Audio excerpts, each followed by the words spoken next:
انسانی جسم کے اندر دو کتاب ہیں۔ پھر قرآن میں اشارہ دیا گیا تھا کہ الف لام میم ذالک الکتاب، یعنی وہ والا کتاب بولا گیا تھا۔ آپ یہ والا پڑھ رہے ہیں، یہ والا نہیں بولا تھا، وہ اس نے بولا تھا وہ والا کتاب۔ وہ دونوں کتاب جو ہیں انسان کے اندر میں ہیں، میں آپ کو بتاتا ہوں کہ وہ کون سے ہیں۔ پھر اللہ نے بولا تھا اس حق کی رسی کو پہچان کر کے پکڑو گے تو تجھے اللہ کا نور ملنا شروع ہو جائے گا۔ دیکھو نا، خود بولا ہے کہ الف لام میم جو ہے وہ ذالک الکتاب ہے۔ ذالک الکتاب کے دو معنی لیے جا سکتے ہیں، ایک تو یہ اشارہ دے رہا ہے کہ وہ والا کتاب، اور ایک تو اشارہ دے رہا ہے کہ یعنی کہ زندہ کتاب، بولنے والا کتاب، انما امرو اذا اراد شیئا، چلنے پھرنے والا کتاب، اور وہ سمیع بصیر، دیکھنے بولنے والا کتاب، اور جو ہے بولا ہے کہ اللہ جمیل و حب الجمال، حسین سا کتاب، اور بولا ہے وفی انفسکم افلا تبصرون، وہ کتاب بھی تیرے اندر میں ہے۔ اور پھر ونہن اقرب علیہم حبل الورید، بولا تھا کہ تیرے ناخنوں سے، تیرے ارادے کے قریب میں سے وہ کتاب ہے، آپ اس کو ڈھونڈتے رہو۔ پھر وہ ڈھونڈتے ڈھونڈتے مل جاتا ہے۔ وہ کتاب جو ہے دونوں تیرے جسم میں ہیں، ایک کتاب تیرا سینہ ہے، دیکھو نا تیرے سینے کے اندر پسلیاں ہیں، تو آپ کے کتاب کے اندر جو ہے نا وہ آیتوں کے ایسے لائنیں ہیں نا، لائنوں کو بولا جاتا ہے پسلیاں۔ پھر لائن سارے سینے کے اندر میں دیکھو کالے کالے بال ہیں، اور پھر یہ ان کی آیتیں ہیں، اور یہ جو ہے بقیہ جو ہے، اور سینے کا چہرہ بھی دیکھو نا، بیچ میں سے یہ نشان دے رہا ہے، ایسے جا رہا ہے، اور پسلیاں بھی ایسے پلٹے ہوئے ہیں، ایسے پلٹے ہوئے ہیں کتاب کی طرح۔ اور ان کتاب سے اللہ نے بولا تجھے نور بھی مل سکتا ہے کہ الف لام میم، الف کا مطلب یعنی جو اس میں آنکھیں بھی ہیں، اور لام جو اس میں ناک بھی ہے، اور میم یعنی اس میں منہ بھی ہے، وہ بولتا بھی ہے۔ پھر وہ اسی کے لیے اشارہ بولا دیا تھا، یعنی کہ مسجد کا بولا تھا، یعنی وہ ہے انسان مسجد، میم اس کا منہ ہے، اور سین اس کا سینے کے اندر، جم کا مطلب اس کا جو، اور نقطے میں جم کا نقطہ چلا گیا جم میں، باقی باڈی سے بچ گیا ہے، وہ ہیں اس کے ہاتھ، دال ہیں اس کی ٹانگیں، یعنی اللہ نے اشارہ دے کے رکھا تھا کہ انسانی مخلوقوں کے اندر ایسا نہیں بولا تھا جو بھی یہ بندے پھر رہے ہیں اس میں سب میں خدا ہے، ایسا نہیں بولا تھا۔ اسی نے اشارہ دیا تھا کہ یعنی یہ مخلوقیں جو چلنے پھرنے والی ہیں، مسجد بولا تھا کہ ان میں ایسے ہی مخلوقوں کے اندر میں وہ آپ سے ملے گا، یہ اشارہ دیا تھا۔ ایسا نہیں بولا کہ سب لوگوں میں اللہ ہے، اللہ تو ہے، لیکن اس کی پہچان نہیں ہے، تو ایسا سمجھو کہ خدا نہیں ہے۔ اگر ہے بھی تو اس کی پہچان نہیں ہے، تو سمجھو تو نہیں ہے نا۔ پھر اللہ نے بھی اسی لیے بولا تھا کہ اللہ بکل شیء محیط، میں ہر جگہ میں معبود ہوں، اور اللہ نور السماوات والارض، ارض آسمان زمینوں میں میرا ہی نور ہے۔ اور پھر بولا تھا رب المشرقین و رب المغربین، وہ اسی لیے بولا تھا، اللہ تو ہر جگہ میں ہے، لیکن اسی لیے بولا تھا کہ میری جو پہچان کرانے والے ہیں، تو ایک مشرق میں ہے، تو ایک مغرب میں ہے، وہ یہ بات کیا تھا۔ ابھی دیکھو یہ کتاب تمہارا ایک ہو گیا تیرا سینہ، اس آنکھوں سے تجھے اس میں سے، اس کتاب سینے والے کتاب میں سے نور بھی مل سکتا ہے اس آنکھوں سے، کیونکہ آنکھیں دیکھ بھی رہی ہیں، بول بھی رہا ہے انسان، اور دیکھ بھی رہا ہے، سن بھی رہا ہے، چل بھی رہا ہے، پھر بھی رہا ہے۔ اللہ نے بھی بولا ہے کہ انما امرہ اذا اراد شیئا سمیع بصیر، اور اللہ جمیل حب الجمال، یعنی دیکھو یہ ساری گواہیاں دے رکھی تھی، وصل باللہ بھی بولا تھا۔ تو پھر ایسے وہ بندوں کے بیچ میں چھپ کے چلتا ہے، وہ جو چلنے والا چھپ کے چلنے والا ہے وہی خدا ہے۔ یہ سارے جو بھی بندے ہیں یہ خدا نہیں ہیں، یہ وہی سارے ہیں وہ مٹی کے۔ پھر اسی لیے بولا تھا کہ حبل الورید ہے، جو ناخنوں سے اور شہرگوں سے بھی قریب ہے، جہاں پھر اللہ ایسے انسانوں میں چھپا رہتا ہے، پھر اس کی دل کے اندر جو بیٹھا ہوا ہے تو وہی خدا ہے۔ پھر واقعی وہ ایسے سمجھو کہ اس کے قریب میں ہے، اور وہ ادھر ہی بیٹھا ہوا ہوتا ہے۔ پھر اگر اسی سے اگر کسی کی بھی محبت ہو جائے تو پھر وہ اللہ سے آسانی سے قریب میں جا سکتا ہے، کیونکہ اس کے اندر میں دل میں اللہ بسا ہوا ہے. جو قرآن نے بولا نہیں تھا کہ تلک آیت الکتاب، یعنی یہ جو آیتوں کی والی جو کتاب ہے وہ تلکا والی ہوگی. تلکا کا مطلب یعنی تل کا نشان، یعنی مونوگرام، یعنی اس پر تھپا. تو پھر تلکا بولا تھا یعنی تل کا تھپا. تو ابھی میری جو NIC کارڈ ہے نا اس میں بھی یہی لکھا ہوا ہے کہ چھاتی پہ انتخابی نشان، چھاتی پہ تل کا نشان. سمجھا نا؟ یہی میرا بھی یہی لکھا ہوا ہے. میرا بھی ویسا ہے، انتخابی نشان جو ہے چھاتی پہ تل کا نشان. یہ اللہ نے تجھے اشارے دے کے رکھے تھے، وہی تلکا والا ہی ہوگا، وہی کتاب کو تو ماننا. اور ایک تو ہے یہ سینے کا چہرہ جو کتاب کا. دوسرا چہرہ جو ہمارا گانڈ ہے نا اسی کا بھی یہ کتاب کا چہرہ ہے. ہمارے تم گانڈ کو دیکھے گا نا انسان کو، شروال اس کو اتارو، اس کو ایسے کھڑا کرو، پھر اس کے گانڈ کی طرف دیکھو، وہ بھی بالکل کتاب کی طرح ہے. یعنی ایسے کتاب بھی نیچے میں ایسے لکیر تک کی طرح لگتا ہے، اور سائڈیں اس کے گول گول ہوتے ہیں اور ایسے نیچے نمٹے ہوئے ہوتے ہیں. تو یہ گانڈ اور کتاب کا چہرہ بھی ایسا ہی ہے. تو پھر گانڈ کے اوپر بال ہیں تو اس کے اندر بھی ایسے آیتیں ہیں، اور وہ بھی بیچ میں سے کالا کالا دکھتا ہے. کتاب بھی اندر میں سے الفاظ اس کے کالے کالے دکھتے ہیں.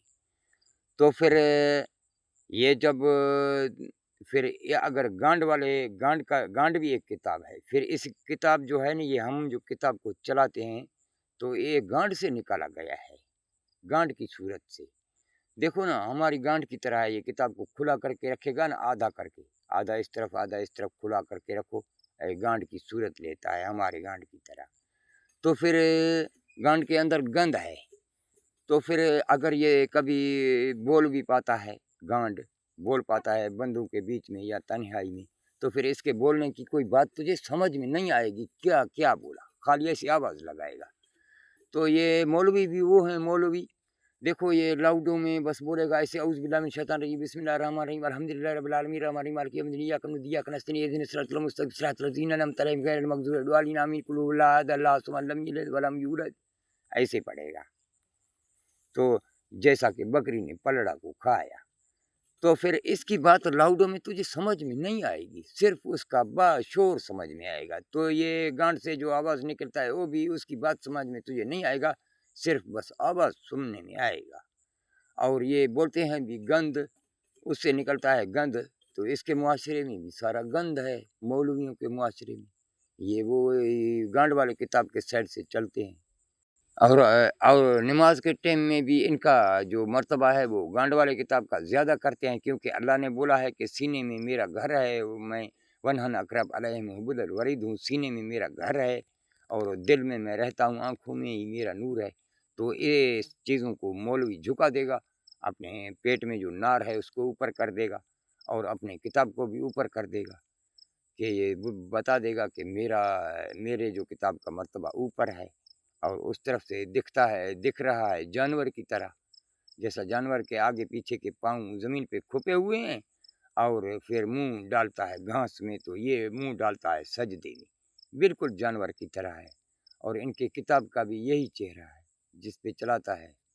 اور گانڈ سے بھی گند نکلتا ہے، تو اس کے مذہب سے بھی صرف فتنے اور مذہب پرستیاں اور یہ نکلتے رہیں گے.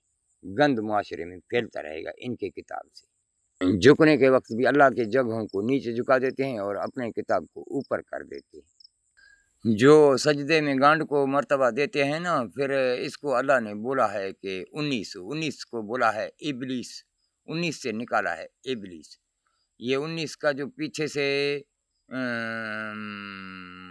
ایک کھڑا ہے نا، تو یہ بندہ ہے. دیکھو نا نماز میں کوئی پہلے سے ہی مولوی کھڑا ہوا ہوتا ہے، پھر کوئی بندہ بعد میں آ جاتا ہے.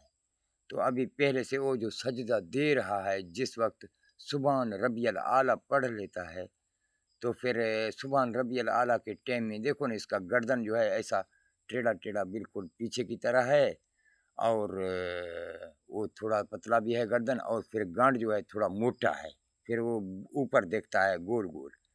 تو یہ نو بھی ایسا ہے، دیکھو نا نو کا اوپر گول گول ہے، موٹا ہے، اور نیچے اس کا گردن جو ہے ایسے جھکا ہوا ہے، وہ نماز میں ہے۔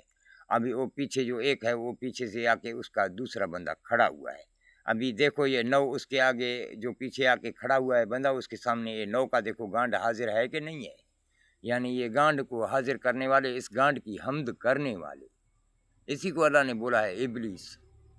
پھر اللہ نے اسی لیے بولا تھا کہ یہ شیطان کی پناہ میں رہنے والے ہیں، اللہ کی پناہ میں رہنے والے نہیں ہیں۔ اسی کو بولا تھا اعوذ باللہ من شیطان رجیم، یعنی یہ شیطان سے پناہ مانگنے والے۔ تو اسی کو بولا تھا 19۔ ابھی دیکھو نا، اعوذ میں 3 ہیں، بے جو ہو گیا یہ 4، اللہ یہ ہو گیا 8، من یہ ہو گیا 10، ایسے شیطان رجیم ملائے گا تو بنے گا 19۔ یعنی یہ وہ ہیں، یعنی کہ ایک پیچھے والے کتاب کا پوجا کرنے والے، یعنی وہ پیچھے والے کتاب کو اوپر سمجھنے والے۔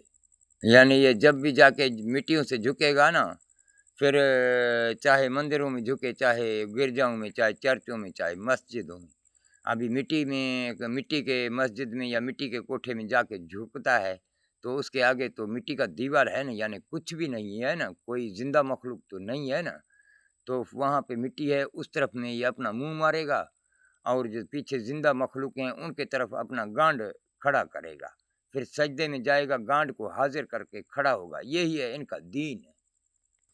اس طرف سے دین بھی تو فحاشی چیز کو بولا جاتا ہے۔ دال بندے کی ٹانگیں ہیں، یہ جو ہے یہ چوزا ہے مرغی کا، اور لنڈ بھی تو چوزا ہے، اور یہ کے نیچے 2 نقطے ہیں، مرغی کے چوزے کے نیچے 2 ٹانگیں ہیں، تو اس کے نیچے 2 گند ہیں۔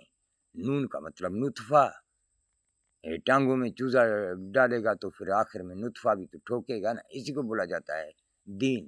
دال کا مطلب بندے کے ٹانگیں، یہ کا مطلب چوزا، نون کا مطلب نطفہ، یعنی یہ فحشی ہیں، ان کو اللہ نے بولا تھا کہ اسی لیے یہ گانڈ کو ابھی مرتبے میں اوپر دکھلا لیتے ہیں لوگوں کو۔ ابھی اس طرف سے گانڈ سب سے اوپر مرتبے میں کر لیتا ہے، اس طرف سے خود جانور جیسا بن جاتا ہے، جیسا جانور گھاس کو کھاتا ہے تو یہ سجدہ کو دیتا ہے۔ اللہ نے اس کو بولا تھا کہ بیٹا وہ فسجدوا لآدم بولا تھا کہ انسان کی طرف اپنا منہ کرو اور مٹی کی طرف اپنا گانڈ کرو، مٹی کی طرف اپنا منہ کرو اور بندوں کی طرف اپنا گانڈ مت کرو۔ پھر بھی اس کو بنایا، پھر بھی دین کو چلا رہے ہیں۔ اس مسجد کو آقا نے گرایا تھا کہ ان کا یہی کارنامہ تھا۔ جون سے بھی نبیوں کا جو دین ہے، دین بولا ہی جاتا ہے فحاشی چیزوں کو۔ پھر اللہ نے بولا تھا ان الصلاۃ تنہا عن الفحشاء والمنکر، بیٹا خیال کرنا ان سے اپنے کو الگ کر دینا، یہ فحاشیوں سے اور منکروں سے۔ اور پھر بولا تھا کہ فویل للمصلین الذین ہم صلاتہم ساہون الذین ہم یراہون ویمنون الماعون، بولا تھا کہ بیٹا یہ جو مسلک پر جا کے گانڈ اپنا اوپر کرتے ہیں، آپ یہ اپنی آنے والے نسلوں سے تباہی اور بربادی کر رہے ہیں، اور یہ فحاشی پھیلا رہے ہیں، ان سے جو ہے باز آ جانا۔ پھر یہ جو ہے وہی نماز کرتے ہیں دکھاوا۔